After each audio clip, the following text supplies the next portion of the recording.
sold my home to help my husband survive a serious illness. When he recovered, he walked away from me for a much younger woman. My own son and even my business partners mocked me for it. One freezing, stormy night, when I had nowhere to go, I noticed a frightened little girl shaking from the cold. I spent my last $10 to get her something warm to eat and a blanket. 3 days later, 17 black cars pulled up outside the shelter. A billionaire stepped out, recognized his daughter beside me, and did something that turned my entire life around. I'm glad you're here. Stay with my story until the end, and write the city you're watching from so I can see how far it's traveled. My name is Gretchen. At 65, I learned that love can sometimes be the most costly mistake of all. It began with a phone call on a quiet Tuesday morning in March. I was arranging fresh flowers inside the antique shop I had built from nothing over more than 30 years when my phone rang. The voice belonged to Dr. Martinez, and what he said changed everything. He asked me and my husband to come in right away because the test results had arrived. My hands shook as I set the white roses down. Damon had been tired for months, but we both blamed age. He was 68 after all. The diagnosis hit us like a storm. I watched my husband of 42 years sink into the chair as the doctor explained the options. The words blended together, but one detail stood out clearly. The cost would be enormous. That night, Damon couldn't sleep. I found him in the kitchen before dawn, staring out at the small garden we once loved. He whispered that maybe I shouldn't go through this for him, maybe it was time to let go. I wrapped my arms around him and told him we would face it together. There was no other choice. Our insurance covered only part of it. I already knew where the rest would come from. The antique shop was my life's work. I had opened it in 1982 with $300 and endless determination, turning an old Victorian house downtown into something special. It was worth a small fortune. Our home was paid off too. Selling both would cover the treatment and leave just enough for a modest apartment. I made the decision quietly. The next morning, I called my realtor. She warned me there was no turning back, but when I looked at Damon sleeping on the couch, thin and pale, I didn't hesitate. I was sure. For 6 weeks, I watched him grow weaker while I carefully dismantled the life we had built. I sold the shop to a developer, sold the house to a young family who promised to care for my roses, and moved us into a small apartment across town. Then I became his full-time caregiver. I drove him to appointments, learned how to cook meals his body could handle, managed medications, and stayed awake through the hardest nights. For 8 months, that was our entire world. And then, it worked. In November, the doctor used the word we had been hoping for. Damon began to look like himself again. His strength returned, and he talked about the future. I believed we had made it. I was wrong. One December evening, while I was making his favorite soup, Damon asked me to sit down. Something in his voice made my heart sink. He said he'd been thinking about life and what he wanted now. Then he said he wanted a divorce. The room seemed to tilt. I reminded him of everything we'd been through, everything I had given up. He said he never asked me to do any of it and that he wanted to feel alive again. In that moment, I realized this wasn't sudden. There was someone else. When I asked, his silence confirmed it. Her name was Sarah. She had been one of the nurses during his treatment. I remembered her clearly. Young, bright, always laughing at his jokes. That was the moment my old life truly ended, and the story that brought me to that stormy night and to that little girl truly began. I truly believed she was just doing her job. "How long?" I asked quietly. "Does it really matter?" "How long, Damon?" He let out a tired breath. "Since July." July. Right in the middle of his treatment. While I was selling everything I owned to keep him alive, he was building a new life with someone else. "I need you to move out by the end of the month," he said as he stood up. "You have 30 days to figure something out. This is my apartment too. My name is on the lease. Sarah will move in after the holidays, and it would be uncomfortable if you were still here." I stared at the man I had loved for 42 years, the man I had given up everything for. I didn't recognize him anymore. "Where am I supposed to go?" I asked. "I don't have any money." I spent it all on your treatment. That's not my problem anymore, Gretchen. The days that followed felt unreal. I called our son Robert, convinced he would defend me, convinced he would be furious at his father. Instead, he sighed. "Mom, Dad deserves to be happy," he said. "You two haven't really been in love for a long time. Everyone knew that." "I gave up everything to save his life," I said. "That was your decision," he replied. "You can't keep throwing it in his face. Dad says you've been pressuring him about money. Sarah makes him feel alive again." Hearing her name from my own son broke something inside me. When I hung up, I felt completely alone. I still had one small hope left. My partnership at Patterson and Associates, the consulting firm I had helped build years before opening the antique shop. It wasn't much, but it could give me some stability. That hope disappeared 2 days after New Year's. Margaret and Susan called me into the office. They spoke gently, avoiding eye contact, telling me they were concerned about my emotional state. They said the divorce and financial stress were affecting my judgment. They suggested I step away from the business. I reminded them I had been there for 20 years. They reminded me I had missed meetings while my husband was sick. Then they offered to buy out my share for $15,000, less than half of what it was worth. I knew exactly what they were doing. I also knew I was too exhausted to fight. By February 1st, everything was gone. My marriage, my home, my business, my savings, even my son's respect. At 65 years old, I had nowhere to turn. The shelter on Maple Street became my address. The social worker was kind but rushed, assuring me it was temporary. But that first night, lying on a narrow cot among dozens of other women, listening to quiet sobs and restless movements, I wondered if this was how my life would end. 3 weeks at the shelter taught me lessons I never expected to learn. How to stretch small things, how to stay invisible, how to protect your dignity when everything else is stripped away. The morning the storm arrived began like any other. I woke before the breakfast bell and went to the bathroom. The woman in the mirror looked unfamiliar, older, worn down, tired in a way sleep couldn't fix. I had been searching for work, but at my age, doors closed quickly and politely.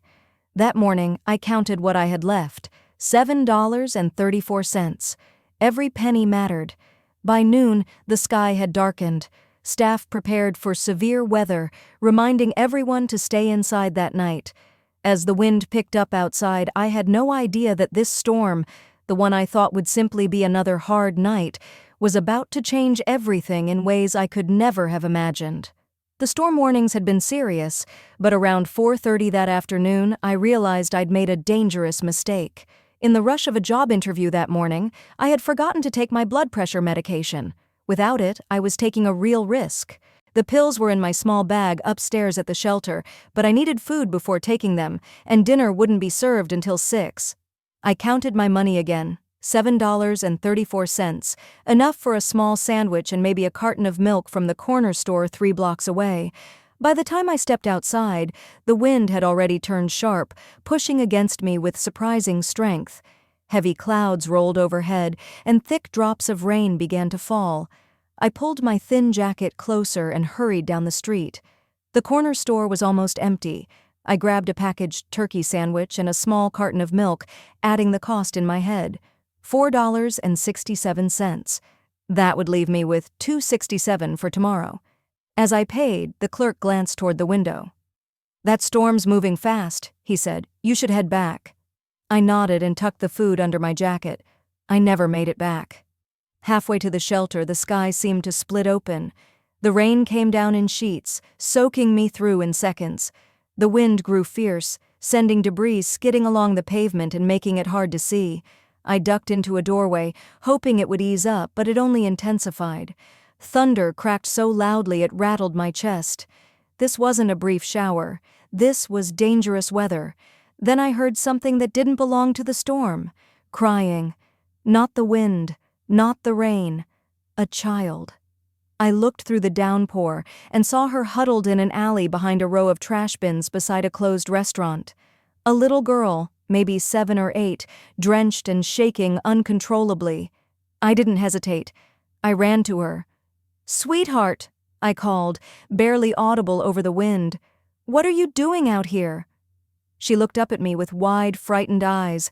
Her dark hair was tangled and plastered to her face, her clothes torn and muddy. "I'm lost," she whispered. "I can't find my daddy." I knelt beside her, ignoring the cold water soaking through my clothes. I asked how long she'd been there. She wasn't sure. Maybe since morning. Maybe longer. My heart sank. Her name was Charlotte. Charlotte Elizabeth. I told her my name was Gretchen and that we were getting somewhere safe. But when I looked around, my options were few. The restaurant was closed tight. The nearby buildings were locked offices. The shelter was too far for a child in this weather. Then I remembered the 24-hour convenience store we had passed earlier. It wasn't perfect, but it was warm. I wrapped my jacket around her shoulders, leaving myself in just a thin sweater, and told her to hold on to me no matter what. The 3 blocks felt endless. The wind tried to push us sideways, the rain blinding. I guided us along parked cars and storefronts until we finally stumbled inside the store. Warm air and bright lights surrounded us. Charlotte clung to my side, shaking. The clerk looked up, alarmed, and said we shouldn't be out there in this weather. I agreed. We'd been caught in it. I checked my money again. $2.67. Charlotte needed dry clothes. She needed food. She needed warmth. I found the cheapest items I could: a small shirt, socks, a bottle of water, a bag of cookies. Still too much for what I had left. When the clerk totaled it up, the amount was more than I could cover. I reached into my other pocket and felt it. The emergency $20 bill I had hidden weeks earlier. My last backup. My final sense of security. I didn't hesitate. I handed it over, knowing that whatever happened next, I couldn't walk away from that little girl.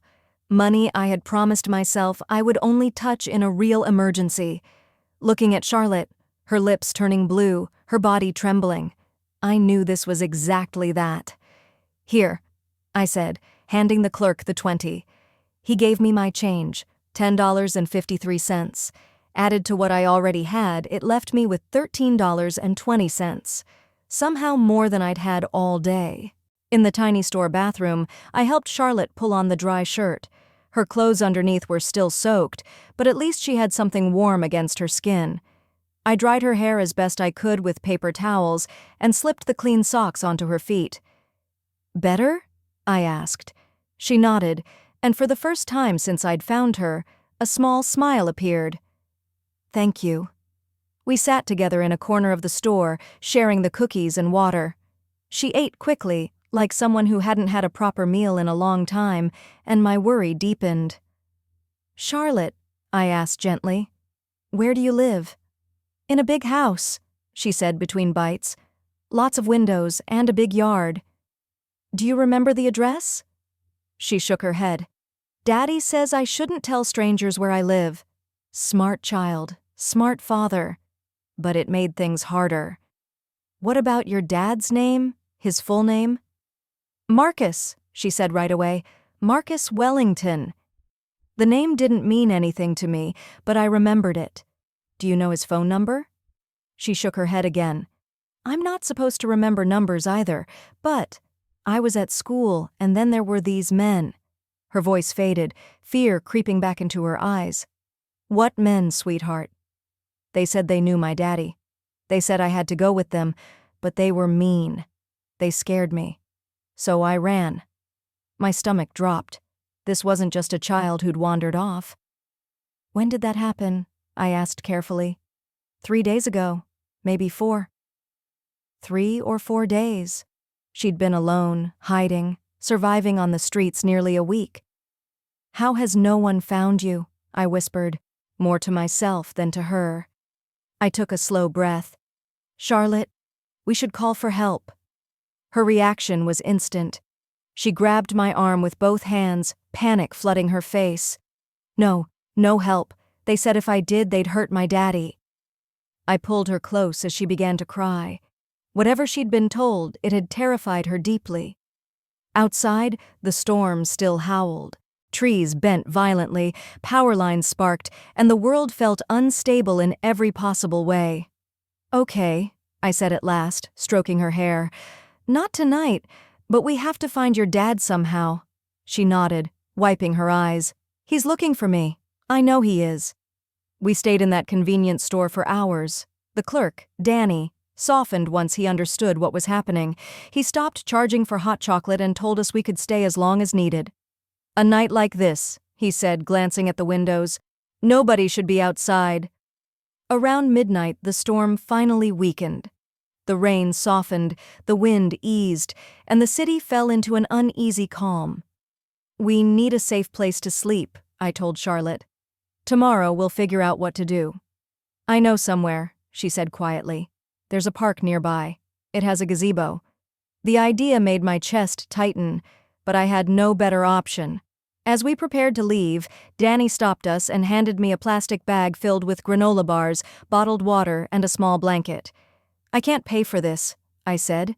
"You don't have to," he replied. "The child needs it."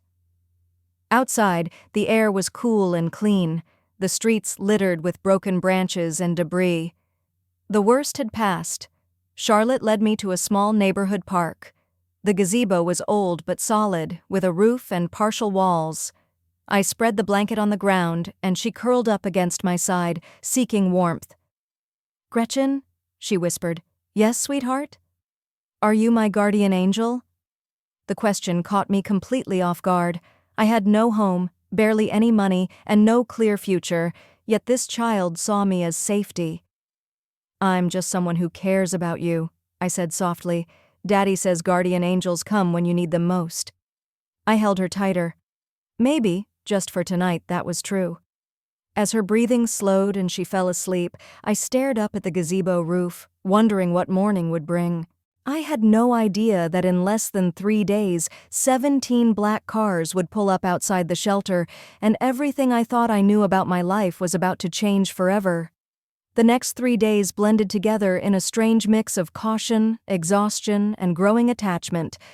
Charlotte and I fell into a fragile routine. Mornings were spent at the convenience store, where Danny quietly let us use the restroom and buy only the bare essentials. Afternoons, when the weather allowed, were passed in the park. Nights were split between the gazebo and, when the cold became unbearable, a 24-hour laundromat where we could sit unnoticed. What amazed me most was Charlotte herself. After everything she had endured, she remained remarkably cheerful. She told me little stories about her life, pieces that painted a picture of a world I could barely comprehend. A house with 12 bedrooms, a butterfly-shaped swimming pool, horses kept in a private stable behind their home. "My daddy travels a lot for work," she told me one morning as we shared a small bag of crackers. "Sometimes I don't see him for weeks. But when he comes back, we have tea parties in the garden." "What kind of work does your dad do?" I asked gently. She thought for a moment. "He makes things happen, important things." Then she added very seriously, "That's why the bad men wanted me. They wanted him to do what they said." The more she talked, the more uneasy I became. Her father wasn't just wealthy, he sounded powerful enough to attract dangerous attention, and yet I hadn't seen any alerts, no headlines, no obvious search effort. It didn't make sense. On Tuesday afternoon, we were sitting in the park watching pigeons argue over breadcrumbs when Charlotte suddenly gripped my arm. "Gretchen," she whispered, fear tightening her voice. "That car, I've seen it before." I followed her gaze. A black sedan sat across the street, its windows dark, its engine running. It had been there too long. "Are you sure?" I asked, keeping my tone calm. She nodded, pressing closer to me. "Yesterday, too, and before that." My heart began to race. If someone had found us, we were completely vulnerable. "We're going to leave calmly," I said quietly, "like we're just going for a walk. Don't look back." We gathered our few belongings and headed deeper into the park toward the trees. Behind us, I heard a car door close. "They're coming," Charlotte whispered. I picked up the pace. My mind raced. There was a shopping center a few blocks away. People, cameras, safety if we could reach it. "Ma'am, please stop," a man's voice called behind us. I didn't turn around. I took Charlotte's hand and started running.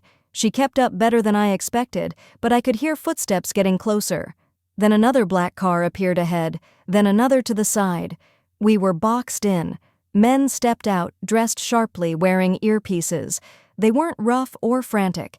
They were controlled, professional. I pulled Charlotte behind me. "Stay back," I said loudly. "I've contacted the authorities." It wasn't true, but I hoped it would slow them down. One man stepped forward slowly, hands visible. He was older, with gray hair and calm eyes. "Ma'am," he said gently, "my name is Agent Richards. We're not here to harm anyone. We're looking for Charlotte Wellington." Charlotte's hand tightened around mine. "Is that your last name?" I whispered. She nodded, tears filling her eyes. Richards crouched slightly to her level. "Charlotte, sweetheart, do you remember the song your daddy used to sing when you couldn't sleep? The one about the mockingbird?" Her eyes widened. "How do you know that?" "Because your dad told me," he said softly. "He's been searching for you for 6 days. He's very worried." "He really is?" she asked. "He is. And he's here." Richard spoke quietly into his earpiece. Moments later, an extraordinary car pulled up to the curb. I had never seen anything like it in person. The man who stepped out was tall, composed, unmistakably powerful. But the instant he saw Charlotte, everything about him changed. "Daddy!" she cried, breaking free from me and running into his arms. He dropped to his knees to catch her, holding her as if the world might take her away again. His voice shook as he whispered words only she could hear. I stood back, suddenly aware of myself, unwashed hair, worn clothes, exhaustion written all over me. After a moment, he steadied himself and gently set Charlotte down, keeping one hand on her shoulder. Then he turned to me.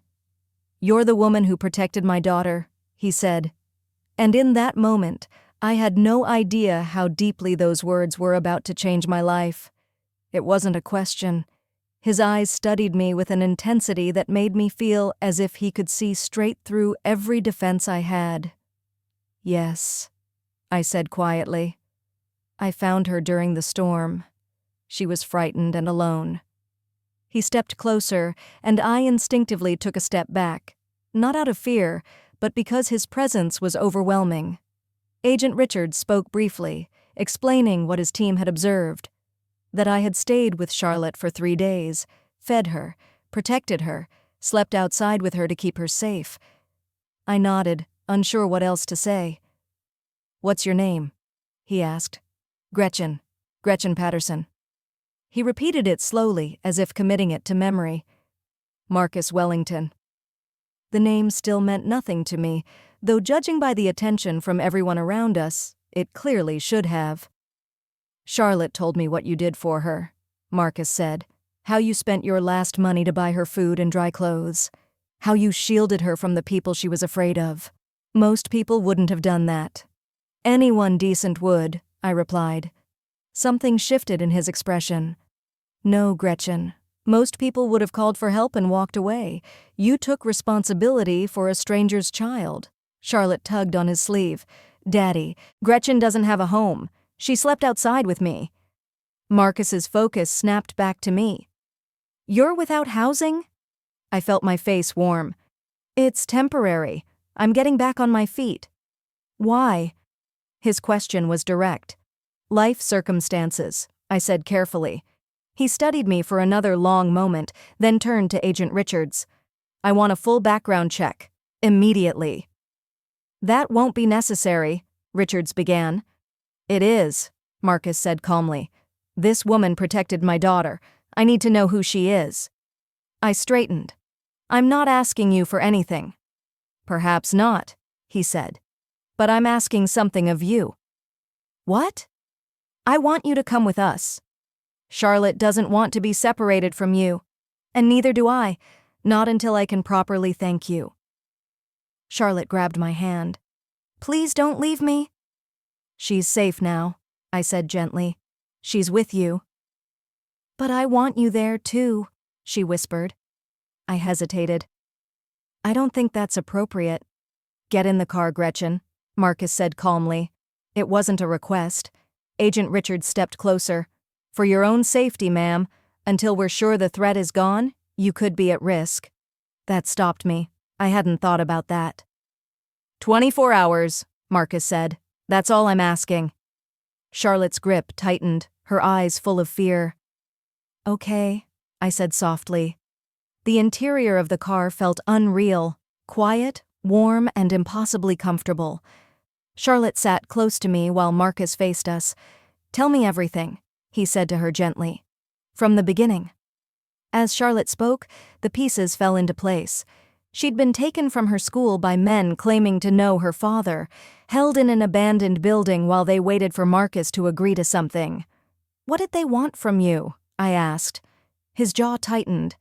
"Access, influence, information tied to government contracts worth enormous sums. And you refused.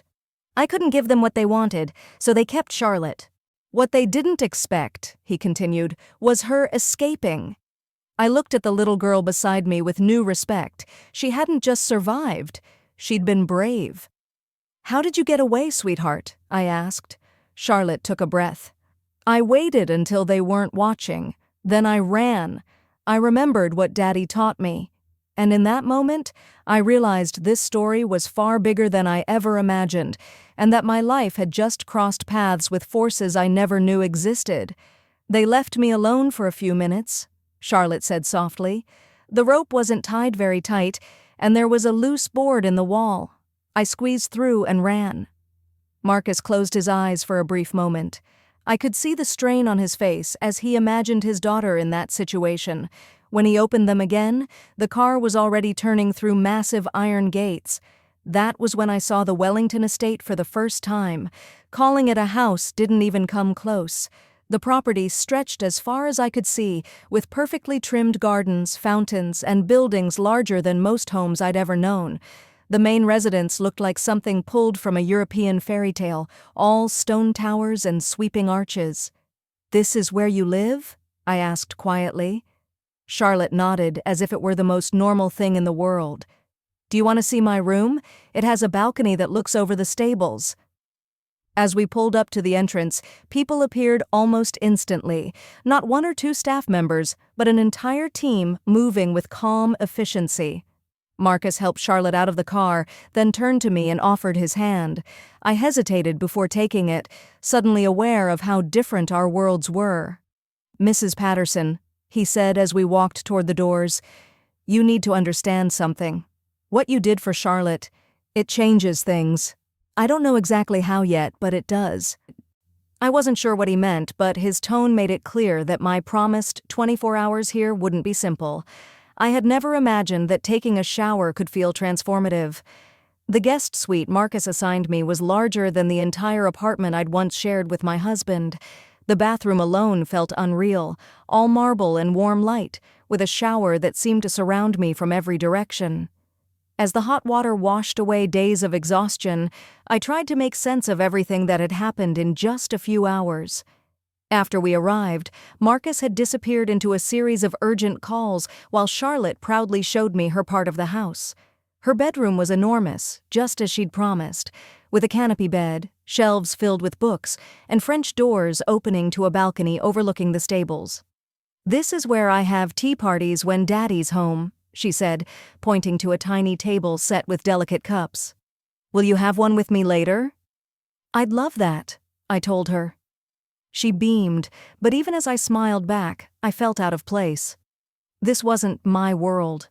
I was a visitor here, someone who had helped during a crisis. Soon I'd be returning to reality, the shelter, uncertainty, and the few dollars left in my pocket. A gentle knock pulled me from my thoughts. "Mrs. Patterson?" a woman's voice called. "I'm Elizabeth, the house manager. I've left some clothes for you on the bed." When I stepped out of the bathroom, I stopped short. An outfit was laid out neatly, a soft sweater, tailored slacks, undergarments, even shoes in my exact size. Everything looked untouched, brand new. I hadn't asked for any of this. As I dressed, I noticed movement outside the window. In the gardens below, men in suits moved with quiet precision, clearly not gardeners. That's when it truly sank in. Marcus hadn't only brought me here for comfort, he was protecting me too. Another knock sounded at the door. Elizabeth entered with a warm, practiced smile. She looked me over kindly. "You look much better." The clothes are beautiful, I said, uneasy, but I can't accept them. They're a gift, she replied gently. Mr. Wellington insisted. I'm only staying one day. Of course, she said, though her expression suggested she wasn't so sure. Mr. Wellington would like to see you when you're ready. Charlotte is having dinner and then a bath. She's been through a lot. Marcus's study was exactly what I expected. Rich wood, shelves of books, furniture that looked both powerful and timeless. He sat behind a large desk, his jacket off, sleeves rolled up. When he looked up at me, his expression softened slightly. You look rested, he said. And for the first time in days, I realized I actually was, even though I had no idea what he planned to say next. I feel human again, I admitted softly. Thank you for the clothes, but I can't accept them. We'll discuss that later, Marcus said, motioning to the chair across from his desk. Please sit. We need to talk. I sat, surprised by how comfortable the chair was. About what? I asked. About you. He leaned back, studying me with that same penetrating focus. I had my team complete the background check. I know about the divorce, the medical debt, your husband's betrayal. I know what you sacrificed, how you lost your business, and how you ended up at the shelter. Heat rushed to my face. The thought of strangers dissecting the most painful chapters of my life made me feel exposed. You had no right, I said quietly. I did, Marcus replied calmly. A stranger protected my daughter for 3 days in a dangerous situation. I needed to know who you were. And what did you decide? That you are exactly who you appeared to be. A woman who lost almost everything and still chose to protect a frightened child with the last money she had. I didn't know how to respond. He leaned forward. Gretchen, I want to make you an offer. What kind of offer? I need someone for Charlotte, someone she trusts, someone who understands what she's been through. He paused. My work takes me away for weeks at a time. She has staff, tutors, caregivers, but she doesn't have consistency. She doesn't have someone who truly sees her. There was a quiet ache in his voice. What are you saying?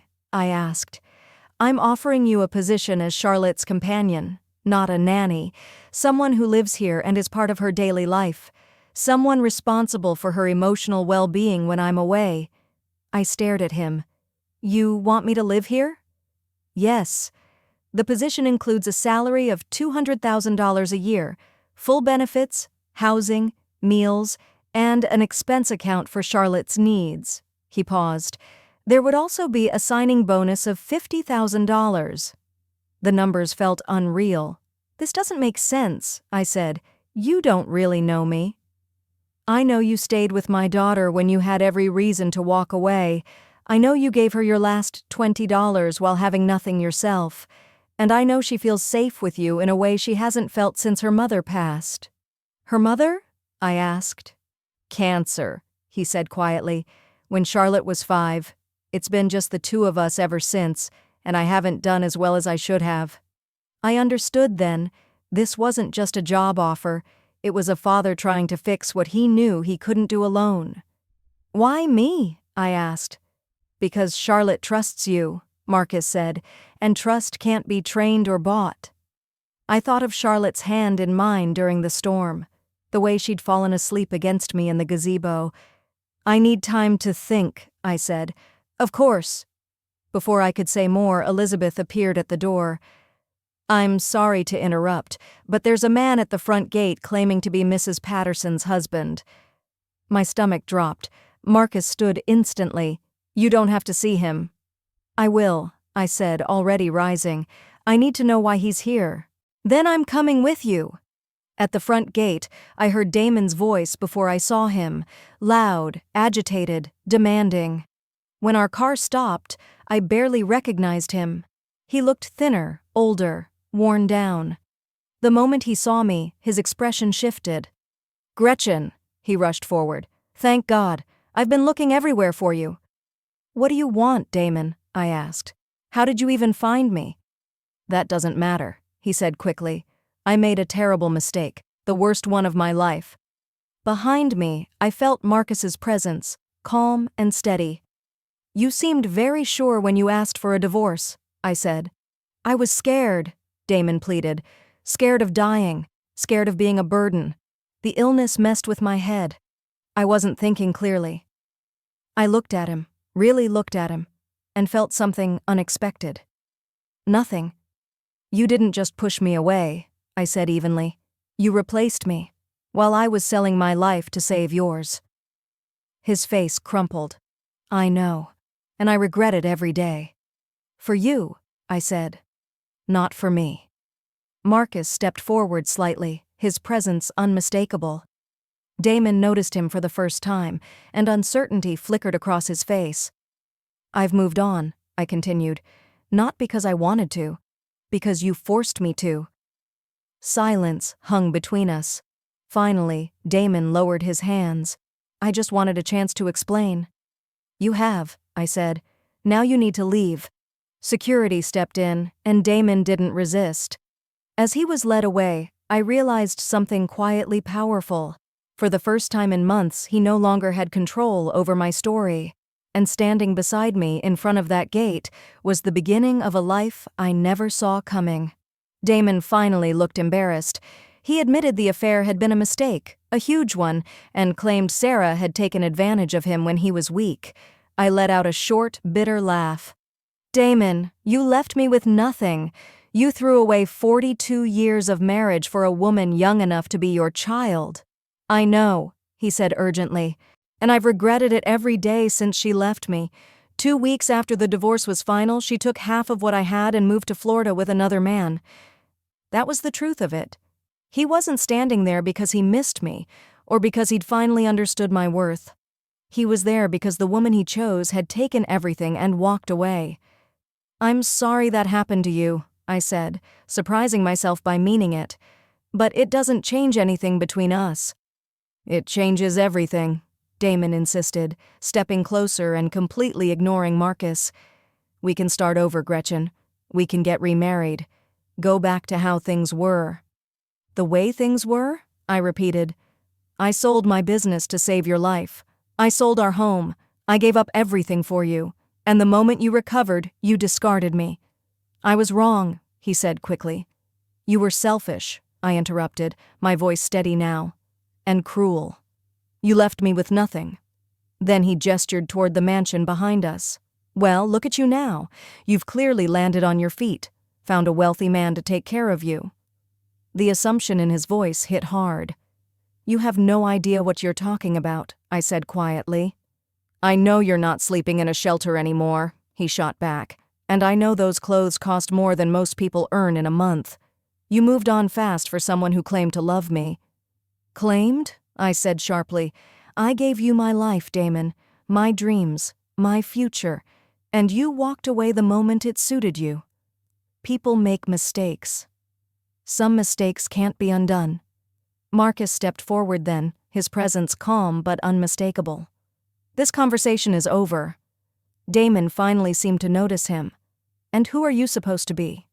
"Someone who understands how to value a good woman," Marcus replied evenly. Damon turned back to me, flushed with anger. "You're really choosing this stranger over your husband?" "Ex-husband," I corrected. "And I'm not choosing anyone. I'm choosing myself, for the first time in 42 years. "You'll regret this," he snapped. "You're 65, Gretchen. How long do you think this will last? What happens when he gets tired of you?" Marcus's voice cut through the air, firm and final. "That's enough." But the damage was done. Damon's words struck every fear I'd been trying to bury: my age, my circumstances, the doubt that this kindness might only be temporary. "I think you should leave now," I said quietly. He studied my face, searching for weakness. When he didn't find it, his expression hardened. "Don't come back when this fantasy ends," he said. "I won't be there." He walked away to his old car, which looked painfully small and worn next to the polished vehicles around it. As he disappeared down the drive, I felt strangely hollow. "Are you all right?" Marcus asked gently. I nodded, though I wasn't sure it was true. "I should probably go back to the shelter tomorrow. This was a mistake. Was it?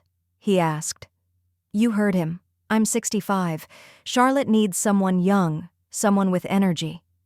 Charlotte needs someone who cares, Marcus said calmly. Age has nothing to do with that. Still, Damon's words echoed in my mind as we walked back inside. What happens when he gets tired of you? I barely slept. Every time I closed my eyes, that question came back. By morning, I had decided. I would thank Marcus, say goodbye to Charlotte, and return to the shelter where I belonged. Charlotte had other ideas. You can't leave, she declared over breakfast in the bright morning room overlooking the gardens. We haven't even had our tea party yet, I said gently. Your daddy's here now. You're safe. Her face fell. But I don't want you to go. You're my guardian angel. Before I could answer, Marcus appeared in the doorway. He looked tired, too, his usual perfection softened. Good morning, he said, meeting my eyes. I hope you slept well? I met his gaze, my heart unsteady. I did, I said, though I knew everything was about to change. Thank you, I said, the words coming easily even though they weren't entirely true. I had just told Charlotte that I should be leaving today. Daddy, tell her she can't go, Charlotte begged, her eyes filling with tears. Marcus sat down at the table, accepting the coffee Elizabeth placed in front of him. He didn't look rushed or alarmed, but there was a seriousness in his posture that made my stomach tighten. Actually, Gretchen, he said calmly, there's something we need to discuss before you make any decisions. I felt a chill. What do you mean? I spoke with Agent Richards late last night. The investigation into Charlotte's abduction uncovered some troubling details. My heart skipped. What kind of details? The men who took Charlotte weren't motivated only by money or business leverage. They targeted my family because of certain contracts my company holds, contracts tied to national security.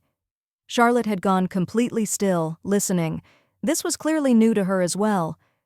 What does that have to do with me? I asked carefully. You were seen with Charlotte for 3 days, Marcus said. There are photographs of the two of you together. To anyone watching, you are now connected to my family. The meaning hit me all at once. You're saying I'm at risk.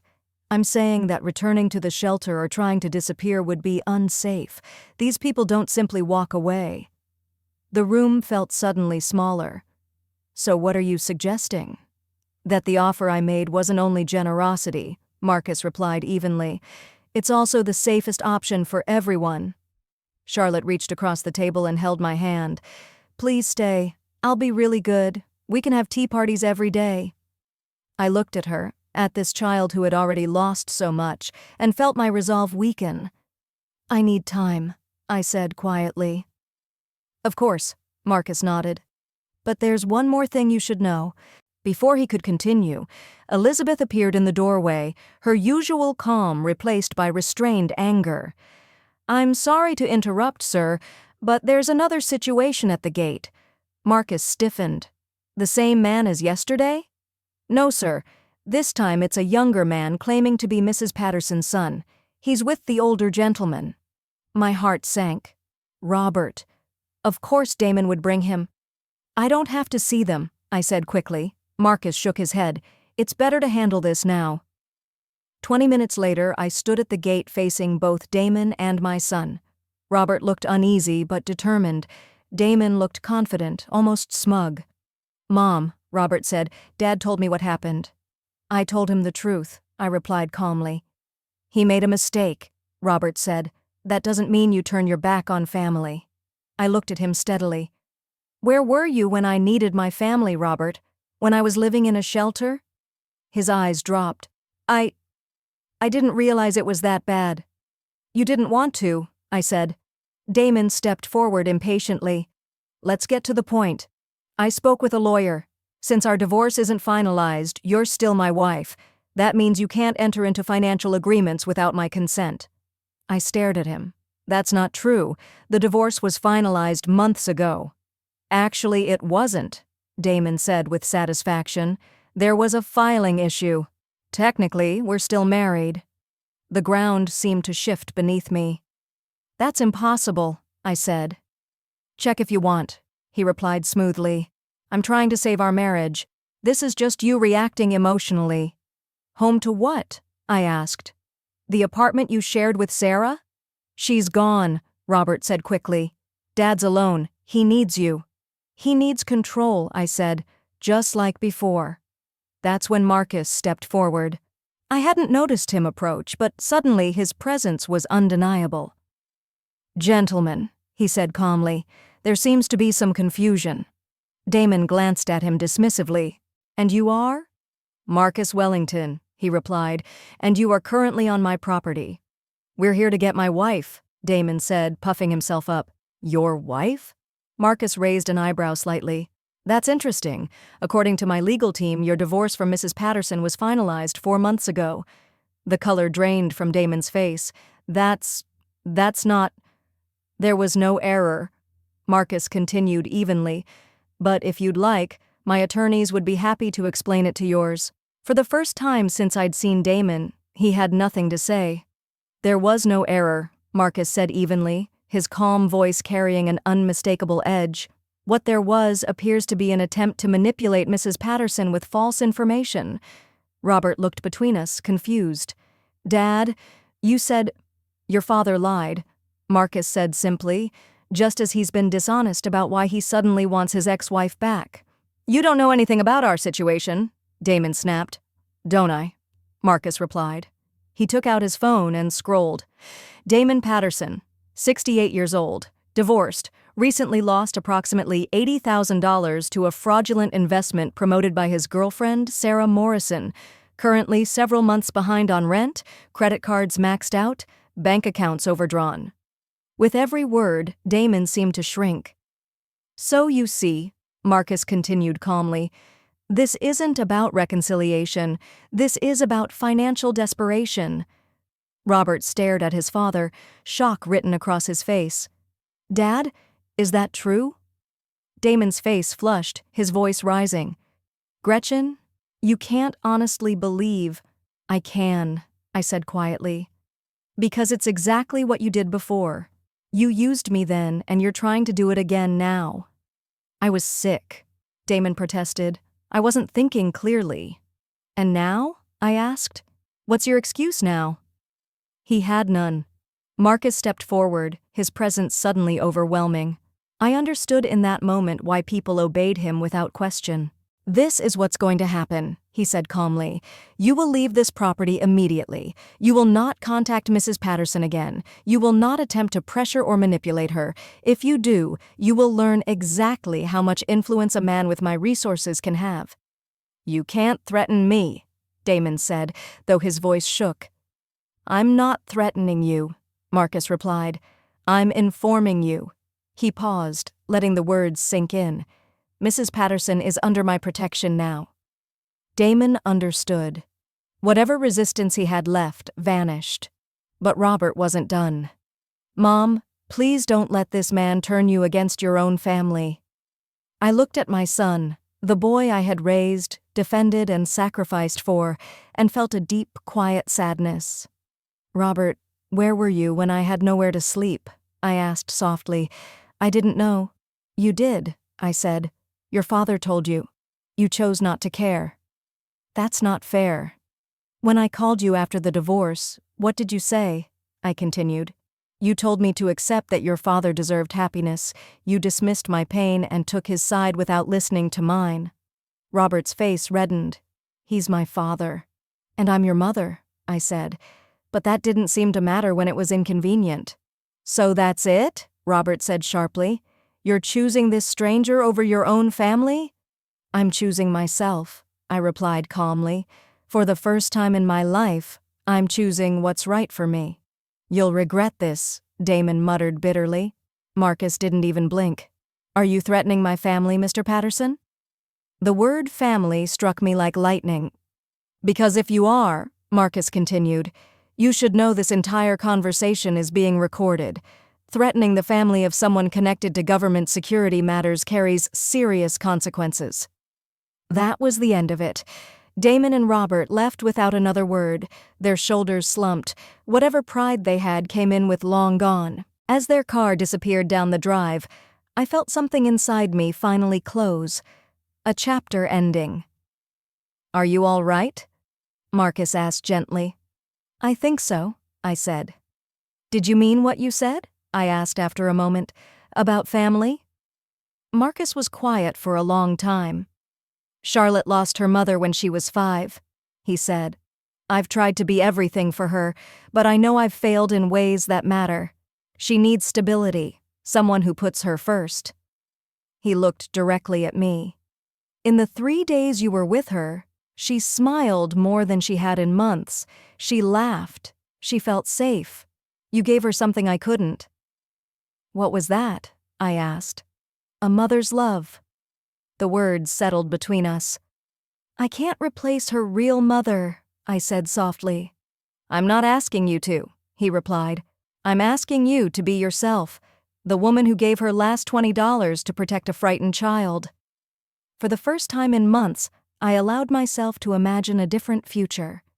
Mornings in that quiet room, tea parties in the garden, being wanted, not tolerated. "The offer still stands," Marcus said quietly. "The position, the salary, the support. But more than that, you'd be giving Charlotte something she's never truly had: consistency and care." I thought of the shelter, of my empty pockets, of the loneliness. Then I thought of Charlotte's smile. "Yes," I said before fear could stop me. "Yes, I'll do it."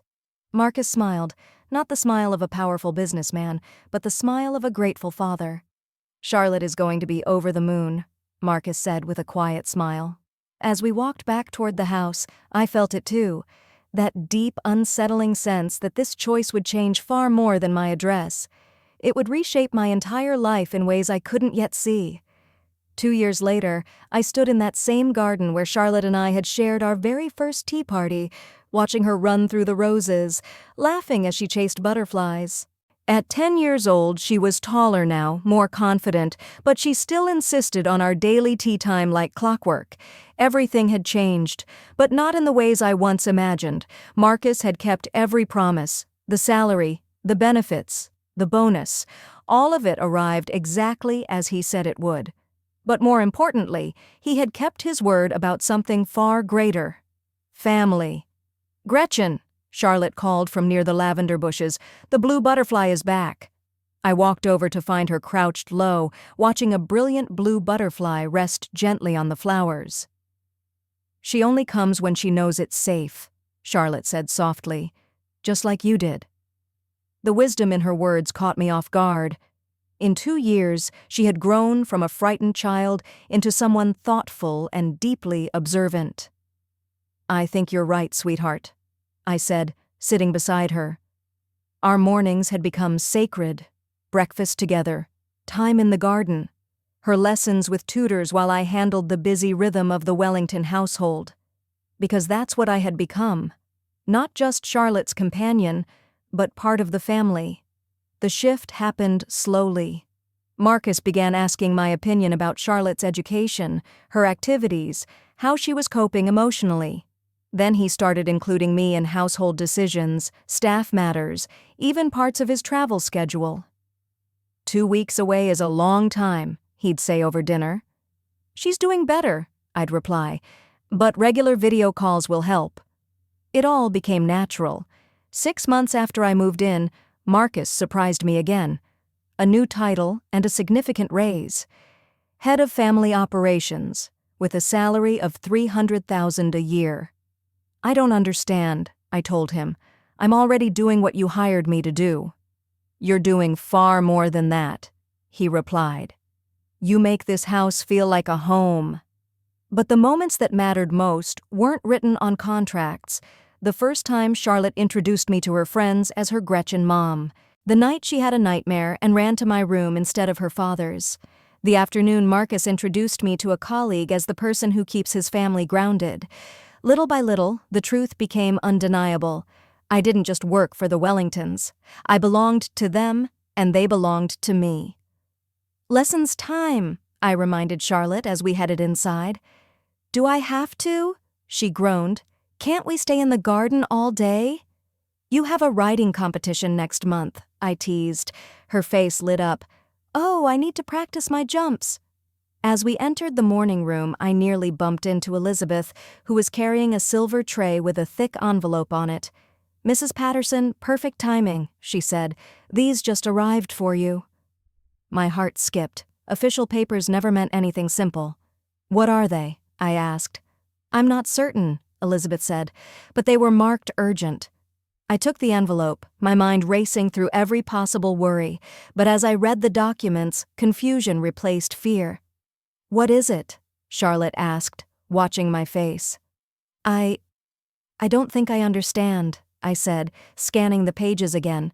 That's when Marcus appeared, still in his suit from morning meetings, wearing a knowing smile.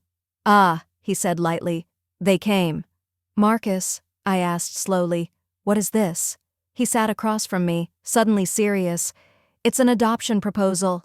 I blinked. An adoption proposal? For Charlotte to legally adopt you as her grandmother. The words didn't make sense at first. Charlotte bounced in her chair. We want it to be official. You're already my Gretchen mom, but now you'll really be part of our family forever. I stared at the papers, then at Marcus, then at Charlotte. This isn't how adoption usually works, I said softly. Marcus smiled. No, but families don't always form in usual ways. And in that moment I realized my life hadn't just been rebuilt. It had been rewritten into something far more beautiful than I ever thought possible. Children don't adopt adults, I said, still trying to process what I was holding. Actually, they can, Marcus replied gently. It's called adult adoption. Charlotte would become your legal granddaughter, and you would become her legal grandmother. Nothing changes in our daily lives. It simply makes what already exists official. But why? I asked. Marcus leaned forward, his expression serious in a way I'd rarely seen. Because over the past 2 years, you've become the most important person in Charlotte's life. Because when I travel now, I'm not anxious anymore. I know she's safe with you, because this house doesn't feel like home when you're not in it. Charlotte chimed in without hesitation, her tone practical and sincere. Because we love you, and we want you to be stuck with us forever. Stuck with them, as if belonging here could ever feel like anything but a gift. There's more, Marcus continued, sliding another folder across the table. If you agree, I'd also like to update my will. I want you named as Charlotte's legal guardian, not just her companion, her guardian, if anything ever happens to me. The weight of that settled over me slowly, then all at once. Legal guardianship meant permanence, security, a future that couldn't be taken away. I don't know what to say, I whispered. Say yes, Charlotte urged, eyes shining. Please, I want you to be my real grandma. I looked at her, at the confident, loving child she had become, and remembered the terrified little girl I'd found in the storm. Yes, I said, my voice breaking. Yes, absolutely yes. Charlotte threw her arms around me, laughing so loudly I was sure the entire house could hear it. There's one more thing, Marcus said once she finally settled down. We should celebrate. I've planned a small gathering this weekend, just close friends and family. Family, I repeated quietly. Yes, he said. Family. The gathering was small, but to me it felt enormous. Agent Richards and members of his team came, along with Elizabeth and several staff members who had become dear friends. Charlotte's writing instructor, her favorite teacher, and a few close friends joined us in the garden. When it was time to cut the cake, Charlotte climbed onto a chair. Thank you for coming to celebrate my new grandma, she announced proudly. 2 years ago, Gretchen found me when I was lost and scared, but I think I found her too. She needed a family just like I did. As everyone applauded, tears streamed freely down my face. Later that night, after the house had gone quiet and Charlotte was asleep, Marcus and I sat together in the study, reflecting on everything that had changed. Do you ever wonder what would have happened if you hadn't found her that night? He asked. I nodded. I probably would have stayed at the shelter, and Charlotte might still be afraid of the world. We sat in silence for a while. Marcus, I said finally. Why did you really do all of this? The job, the adoption, the guardianship. He was quiet for a long time. When he spoke, his voice was soft. Because for 42 years, no one loved you the way you deserved. Because you spent your life caring for people who didn't protect you in return. And because when you had nothing, you still gave everything to keep my daughter safe. He met my eyes. Charlotte needs you. And I think you needed us too. I do, I admitted. More than I ever imagined. 3 months after the adoption became official, Elizabeth found me in the garden with unexpected news. Mrs. Patterson, she said carefully, your son is at the front gate. He's asking to see you. My first instinct was to say no. I hadn't spoken to Robert since that confrontation 2 years earlier, but something in Elizabeth's voice stopped me. He looks different, she added, humbler. When I reached the gate, I barely recognized him. Robert stood beside a modest car, dressed simply. He looked thinner, older somehow, with lines around his eyes that hadn't been there before. Hello, Mom, he said quietly. Robert. We stood facing each other in silence, the weight of the past heavy between us. After a moment, he took a breath and spoke again. I came to apologize, Robert said quietly. I know it's far too late, but I needed to say it. I stayed silent, not making it easy for him. I was wrong about everything, he continued. About Dad, about the divorce, about how I treated you. I was selfish and I hurt you. I've regretted it every day. What changed? I asked. He looked down at his hands. Dad came to me 6 months ago. He needed money. I was the only family he had left. I gave what I could, but it was never enough. He kept asking for more, pushing harder every time. Robert looked up, and this time there was no defensiveness in his eyes, only regret. That's when I realized, that's exactly what he did to you. He took and took until there was nothing left, then walked away. I finally saw it. I tried to tell you that, I said softly. I know, he replied, his voice breaking. I should have listened. I should have protected you instead of abandoning you. The anger I had carried for so long began to loosen, replaced by grief for what we'd lost. I appreciate the apology, I said. Truly. But I can't pretend nothing happened. I don't expect forgiveness, he said. I just wanted you to know I finally understand. He walked to his car and returned with a small wrapped package. This was meant to be your birthday gift 3 years ago. I never gave it to you because I was angry. Inside was a simple silver frame with a photo from my 50th birthday. Robert was young then, laughing, his arm around me. I remembered that day clearly, how proud I had been of him. I found it while packing, he said. I'm moving back to Denver, starting over. I wanted you to have this, in case you ever wanted to remember when things were good. I looked at the photo for a long moment. I'm glad you're starting over, I said. I hope you find happiness. I hope someday I become the son you deserved, he replied. After he left, I stood alone in the garden, holding that photo and thinking about forgiveness, not as forgetting, but as releasing what no longer served me. That evening, Charlotte found me there. You look sad, Grandma, she said, using the title she had proudly claimed since the adoption. Not sad, I smiled. Just thinking. About what? I showed her the picture. About how people can make very bad choices and still change if they truly want to. She studied it carefully. Is that your son? The one who wasn't kind to you? Yes, I said. He said he was sorry today. Do you forgive him? The simplicity of the question stopped me. I think I'm learning how, I said. Charlotte nodded wisely. Daddy says forgiving doesn't mean trusting again. It just means you don't let their choices hurt you anymore. As we walked back toward the house, her small hand in mine, I thought about how far I'd come.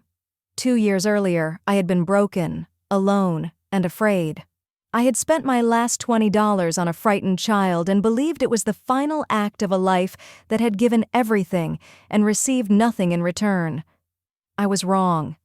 That single choice led me here, to a home where I was valued, a family that chose me, and a future filled with meaning.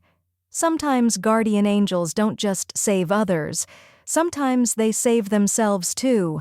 And sometimes giving away everything is exactly what brings you everything you never knew you needed.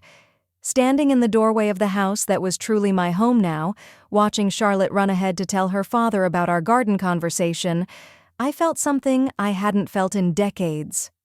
Peace. My name is Gretchen Wellington now.